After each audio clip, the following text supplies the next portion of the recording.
السلام عليكم ورحمة الله وبركاته. النهاردة بقى فيديو جديد ومختلف نهائي خالص عن الأكل والطبخ والكلام ده كله. النهاردة بقى أنا طبعا ما كنت مقدمة من سنتين في شقق الإسكان الاجتماعي بتاعت مدينة بدر. جات لي مسج من كام من شهر كده، اني اجي استلم العقد، والعقد خلص ورحت استلمت العقد وقدمت على المية والكهرباء. كنت سألت على الجروب، وقالوا لي يعني المية بتتقدم بكذا والكهرباء بتقدميها بكذا. خدت الفلوس معايا عشان احاول اخلص طبعا الموضوع كله في نفس اليوم، لان بالنسبة لي سفر ساعتين ونص رايح، او 3 ساعات. فقلت يعني اقدم واخلص الاوراق اللازمة كلها مرة واحدة. ديت بقى رحت طبعا خلصت بقى في الجهاز الجديد وقدمت والكلام ده كله. جالي بقى مسج من يومين اني اروح استلم محضر الاستلام. رحت استلم محضر الاستلام، وهنا هو راكبين التوك توك ورايحين نشوف الشقة ونعينها ونستلم. هنا دي الجناين كده عاملينها من بره، دي العماير اللي هي من اول عماير واحد والكلام ده كله، في ناس ساكنة فيها كتير.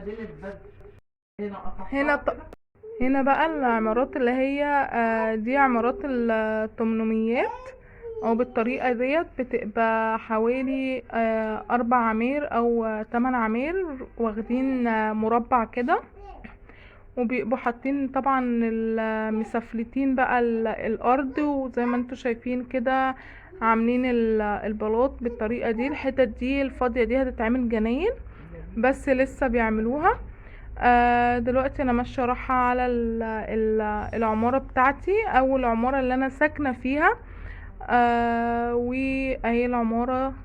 هنبدا بقى نطلع على السلم. انا جيت الدور الاخير طبعا، وهوريكم بقى، خليكم معايا دينا طالعين وهوريكم الشقه من جوه. هي حلوه جدا وجميله، مش هنقول ان هي ضيقه ولا الكلام ده كله، لا. الصاله الريسبشن واسع، هيشيل قطعتين و3 اوض. هي فيها فعلا فيها اوضه كبيره، وفيها اوضتين صغيرين، والحمام والمطبخ حلوين برضو الى حد ما.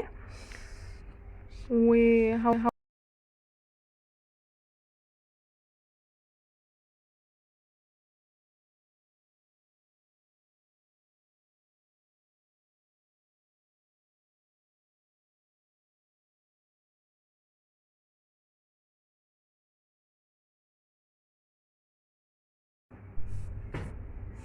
كده بنفتح عندنا هو البواب او الغفير اللي ماسك العماير ديت. بيفتح اهوت الباب، وهندخل بقى نشوف الشقة لو فيها اي عيوب، فيها اي حاجة. عشان لو مش هتستلمي او هتستلمي لازم تعايني الشقة. ده الريسبشن اهوت، وفيها بقى البلكونة. البلكونة حلوة، مش صغيرة ولا الكلام ده كله اللي بيجي يقولك ان هي صغيرة، لأ. هندخل بقى ده الريسبشن، في بقى اللي هي الطرقة ديت، يعني فيها بقى المطبخ والحمام والثلاث اوض.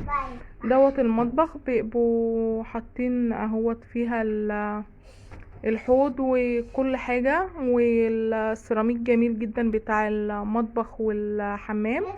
دي بلكونة صغيرة اللي هي فيها الصرف، المواسير.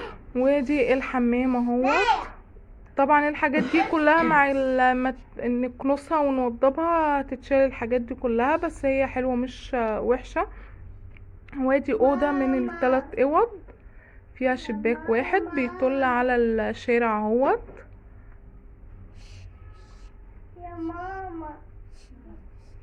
اهو كده. وبعديها بقى جنبيها بقى الاوضة التانية. طبعا هو عشان لسه النور مركبش، فالاوض ضلمة شوية اهوت. يا كل اوضه فيها شباك، هي بس البلكونه الصاله اللي فيها بس بلكونه، والمطبخ فيها البلكونه الصغيره دوت. تقدروا بقى تعملوا فيه دولاب حيطه، حته طالعه كده من الاوضه يتعمل فيها الدولاب الحيطه. وبس على كده. واستنوني في فيديو جديد. ما تنسوش اللايك والشير والاشتراك وتفعيل علامة الجرس.